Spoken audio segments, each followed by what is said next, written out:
Welcome to Golden Wings channel. ಇವತ್ತು ಈ ವಿಡಿಯೋದಲ್ಲಿ ನಮ್ಮ ಒಂದು ಮಿನಿ ಫಾರ್ಮಲ್ಲಿ ಯಾವ್ಯಾವ ಥರದ ಬರ್ಡ್ಸ್ ಇದ್ದಾವೆ ಅಂತ ಹೇಳ್ಬಿಟ್ಟು ನಾನು ತೋರಿಸ್ಕೊಡ್ತೀನಿ. ಬನ್ನಿ ನೋಡೋಣ ಯಾವ್ಯಾವ ಇದ್ದಾವೆ ಅಂತ. ನೀವೇನು ನೋಡ್ತಾ ಇದ್ದೀರಾ ಇವಾಗ ಫಸ್ಟ್ನೇದು ಬಂದುಬಿಟ್ಟು ಬರ್ಡ್ಜಿಸಿಂದ ಸ್ಟಾರ್ಟ್ ಮಾಡೋಣ.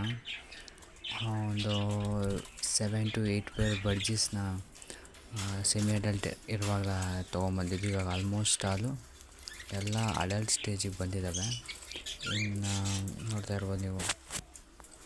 ಇನ್ನು 1 ಮಂತ್ ಆದಮೇಲೆ ಇವಕ್ಕೂ ಕೂಡ ಎಲ್ಲ ಕೇಜ್ ಸೆಟಪ್ ಮಾಡಿ ಬ್ರೀಡಿಂಗ್ ಮಾಡಿಸ್ಬೇಕು.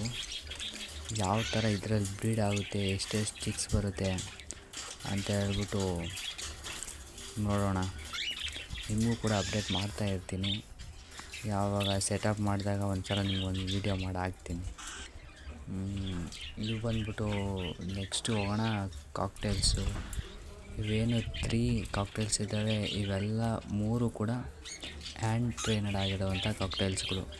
ನಮ್ಮ ಮನೆಯಲ್ಲೇ ಬ್ರೀಡ್ ಆಗಿ ಇರುವಂಥ ಕಾಕ್ಟೇಲ್ಗಳಿವು. ನಾನೇ ಮರಿ ಇರುವಾಗ ಔಟ್ಸೈಡ್ ತೊಗೊಂಡು ಹ್ಯಾಂಡ್ ಟ್ರೈನ್ ಮಾಡಿದ್ದೀನಿ. ಫುಲ್ಲಿ ಫ್ರೆಂಡ್ಲಿ ಕಾಕ್ಟೇಲ್ಸ್ ಇವು. 3 ಕೂಡ ಫುಲ್ಲು ಸೆಲ್ಫ್ ಫೀಡ್ ಆಗಿದ್ದಾವೆ. ನೆಕ್ಸ್ಟ್ ಬಂದ್ಬಿಟ್ಟು ಇದು ಬಂದ್ಬಿಟ್ಟು ಆಲ್ಬಿನೋ ಮತ್ತು ಆಲ್ಬಿನೋ ಪೈಡ್ ಕಾಕ್ಟೇಲ್ ಪೇರ್ ಇವು. ಆಲ್ಬಿನೋ ಇದೆಯಲ್ಲ ಅದು ಬಂದ್ಬಿಟ್ಟು ಫೀಮೇಲು, ಆಲ್ಬಿನೋ ಪೈಡ್ ಬಂದ್ಬಿಟ್ಟು ಮೇಲು. ಫಸ್ಟು ನಾನೇನು ಮಾಡಿದ್ದೆ, ಆಲ್ಬಿನೋ ಇಂಟು ಆಲ್ಬಿನೋನೇ ಪೇರ್ ಮಾಡಿದ್ದೆ. ಬಟ್ ಅದರಲ್ಲಿ ರಿಸಲ್ಟ್ ಅಷ್ಟೊಂದು ಚೆನ್ನಾಗಿರಲ್ಲ ಅಂತ ಹೇಳ್ಬಿಟ್ಟು ಈ ಥರ ಒಂದು 2 ಡೇಸಿಂದ ಪೇರ್ನ ಸಪ್ರೇಟ್ ಮಾಡಿ ಆಲ್ಬಿನೋ ಮತ್ತು ಆಲ್ಬಿನೋ ಪೈಡ್ನ ಪೇರ್ ಮಾಡೋಣ ಅಂತ ಹೇಳ್ಬಿಟ್ಟು ಬಿಟ್ಟಿದ್ದೀನಿ. ನೋಡ್ಬೇಕು ಇದರಲ್ಲಿ ಯಾವ ಥರ ರಿಸಲ್ಟ್ ಬರುತ್ತೆ ಅಂತೇಳಿ. ತುಂಬ ಒಳ್ಳೆಯ ಸೈಜಲ್ಲಿದ್ದಾವೆ, ಎರಡೂ ಕೂಡ ಹೆಲ್ತಿಯಾಗಿದ್ದಾವೆ. ಹಾಗೆಯೇ ನೆಕ್ಸ್ಟು ಇದು ಕೂಡ ಆಲ್ಬಿನೋ ಪೈಡು ಮತ್ತು ಆಲ್ಬಿನೋ.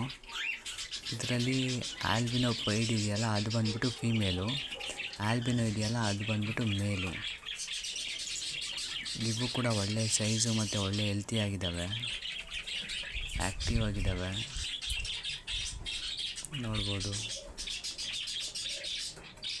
ಇನ್ನೂ ಬ್ರೀಡ್ ಆಗಿಲ್ಲ ನಮ್ಮ ಮನೇಲಿ. ಯಾವ ಥರ ಇದರಲ್ಲಿ ಚಿಕ್ಸ್ ಬರ್ತವೆ ಅಂತ ಹೇಳ್ಬಿಟ್ಟು ನೋಡಿ ವೆಯ್ಟ್ ಮಾಡ್ತಾ ಇದ್ದೀವಿ ನಾವು ಕೂಡ.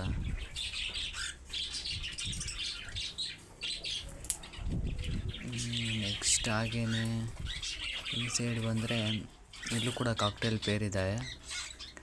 ಲುಟಿನೋ ಮತ್ತು ಗ್ರೇ ಇದೆ. ಇವು ಕೂಡ ಒಳ್ಳೆ ಹೆಲ್ತಿಯಾಗಿದ್ದಾವೆ. ಲುಟಿನೋ ಬಂದ್ಬಿಟ್ಟು ಫೀಮೇಲು, ಸ್ವಲ್ಪ ಗಾಬರಿ ಜಾಸ್ತಿ. ಫೋನ್ ನೋಡ್ತಿದ್ದಾಗೇ ಹೆದರ್ಕೊತಾ ಇದೆ. ಗ್ರೇ ಬಂದ್ಬಿಟ್ಟು ಮೇಲು. ಇನ್ನೂ ನಮ್ಮನೆಯಲ್ಲೂ ಕೂಡ ಬ್ರೀಡ್ ಆಗಿಲ್ಲ. ನೋಡ್ಬೇಕು ಯಾವ ಥರ ಬ್ರೀಡ್ ಮಾಡ್ತವೆ ಈ ಒಂದು ಪೇರ್ ಅಂತ. ನೆಕ್ಸ್ಟ್ ಇದು ಬಂದ್ಬಿಟ್ಟು ಸ್ಮಾಲ್ ಕನೂರು, ಪೈನಾಪಲ್ ಕನೂರು ರೆಡ್ ಫ್ಯಾಕ್ಟರ್ ಇದೆ. ತುಂಬ ಒಳ್ಳೆ ರೆಡ್ ಫ್ಯಾಕ್ಟರ್ ಕಲರೇಷನ್ ಇದೆ. ನೆಕ್ಸ್ಟ್ ಇನ್ನೊಂದು ಬಂದ್ಬಿಟ್ಟು ಬ್ಲೂ ಯೆಲ್ಲೋ ಶೇಡೆಡ್. ಅದು ಒಳ್ಳೆ ಹೆಲ್ತಿ ಮತ್ತು ಆ್ಯಕ್ಟಿವ್ ಆಗಿದ್ದಾವೆ ಎರಡೂ ಕೂಡ, ನೋಡ್ಬೋದು. ಆಲ್ಮೋಸ್ಟ್ ಬ್ರೀಡಿಂಗಿಗೆ ರೆಡಿ ಆಗಿದ್ದಾವೆ. ಸಮ್ಮರು ತುಂಬ ಬಿಸಿಲಿದೆ ಅಂತ ಹೇಳ್ಬಿಟ್ಟು ನಾನೇ ಬ್ರೀಡಿಂಗ್ ಕೊಟ್ಟಿಲ್ಲ, ಬ್ರೀಡಿಂಗ್ ಬಾಕ್ಸು. ಇನ್ನೊಂದು 10 to 15 ಡೇಸ್ ಬಿಟ್ಟು ಬಾಕ್ಸ್ ಕೊಡಬೇಕು ಇವಕ್ಕೆ. ಹಾಗೆಯೇ ನೆಕ್ಸ್ಟ್ ಈ ಸೈಡಿಗೆ ಬಂದರೆ ಇಲ್ಲಿ ಒಂದು ಪೇರ್ ಬರ್ಜೀಸ್ ಇದ್ದಾವೆ. ಮೊಟ್ಟೆ ಇಟ್ಟು ಮರಿ ಮಾಡಿದ್ದಾವೆ. 2 ಮರಿ ಏನೋ ಮಾಡಿದೆ. ಹಾಗೆ ಇಲ್ಲಿ ಇರೋದೆಲ್ಲ ಬರ್ಜೀಸೇನೆ. ಒಂದು 5 to 6 ಪೀಸ್ ಏನೋ ಇದೆ. ಎಲ್ಲನೂ ಮೇಲ್ ಬರ್ಜೀಸು. ಆವಾಗಲೇ ನೋಡಿದ್ರಲ್ಲ ಅದೆಲ್ಲ ಬಂದ್ಬಿಟ್ಟು ಫೀಮೇಲು, ಇದೆಲ್ಲ ಮೇಲ್ ಬರ್ಜೀಸು ಸಪ್ರೇಟ್ ಬಿಟ್ಟಿದ್ದೀನಿ. ಹಾಗೆ ಇನ್ನು ನೆಕ್ಸ್ಟ್ ಮೇಲ್ ಬಂದರೆ ಒಬ್ಬ special guest small conure hand feeding chicks. ಇದು ಸ್ವಲ್ಪ ಕಾಲು ಲೇಟಾಗಿದೆ, ಇದಕ್ಕೆ ಯಾಕೋ ಕುಂದಿತಾ ಇದೆ ಒಂದು 2 ಡೇಸಿಂದ. ಫುಲ್ಲಿ ಫ್ರೆಂಡ್ಲಿ ಸ್ಮಾಲ್ ಕನರ್ ಅಂತೂ ಪೆಟ್ ಬರ್ಡಾಗಿ ಇಟ್ಕೊಳ್ಳೋರ್ಗಂತೂ ಸ್ಮಾಲ್ ಕನ್ನರು ಬೆಸ್ಟ್ ಆಪ್ಷನ್ನು. ಸಿಕ್ಕಾಪಟ್ಟೆ ತರಲೆ ಇವಂತು. ಒಂದೇನಪ್ಪ ಅಂತ ಅಂದರೆ ಒಂದೊಂದು ಸಲ ಕಚ್ಚಿಬಿಡ್ತವೆ, ಅದೊಂದೇ ಸಮಸ್ಯೆ ಇದರಲ್ಲಿ. ಆದರೂ ಫುಲ್ಲಿ ಫ್ರೆಂಡ್ಲಿ ಮಾತ್ರ. ಈ ಕಡೆ ಪಾರಿವಾಳಗಳು ಸೆಟಪ್ ಇದ್ದಾವೆ. ಹಾಗೆಯೇ ನೋಡಿ, ಇಷ್ಟೇ ನಮ್ಮ ಈ ಒಂದು ಬರ್ಡ್ ಸೆಟಪ್ಪು. ನಿಮಗೇನಾದರೂ ಹ್ಯಾಂಡ್ ಟ್ರೈನ್ ಆಗಿರೋವಂಥ ಕಾಕ್ಟೈಲ್ಸ್ಗಳು ಒಂದು ಪೆಟ್ ಬರ್ಡಾಗಿ ಇಟ್ಕೋಬೇಕು ಅಂತ ಅಂದರೆ, ಕಾಕ್ಟೈಲ್ಸ್ ಆಗಲಿ ಅಥವಾ ಸ್ಮಾಲ್ ಕನ್ನೋರಾಗಲಿ ನಮ್ಮನ್ನ ಕಾಂಟ್ಯಾಕ್ಟ್ ಮಾಡಿದ್ರೆ ನಿಮಗೊಂದು ಒಳ್ಳೆ ಪ್ರೈಸಲ್ಲಿ ಸಿಗುತ್ತೆ.